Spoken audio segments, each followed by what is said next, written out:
Vegetarian மீன் குழம்பு ஆக்சுவலா வந்து வாழைப்பூல செஞ்சது. வாழைப்பூ கிடைச்சுன்னா இந்த சைவ மீன் குழம்பு ட்ரை பண்ணி பாருங்க, சூப்பரா இருக்கும். எப்படி பண்றதுன்னு பாக்கலாமா? வாழைப்பூல இருக்கிற நரம்பை எடுத்துட்டு இந்த மாதிரி கிளீன் பண்ணி எடுத்துக்கோங்க.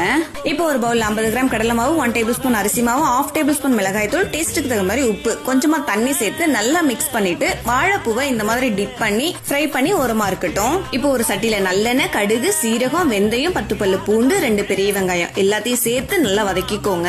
இப்போ அது கூடவே பச்சை மிளகாய், கருவேப்பிலை, மஞ்சள் தூள், குழம்பு மிளகாய் தூளை ஆட் பண்ணி அது கூடவே அரைச்சு 3 தக்காளி பழ விழுதையும் சேர்த்து நல்லா வதக்கிக்கோங்க.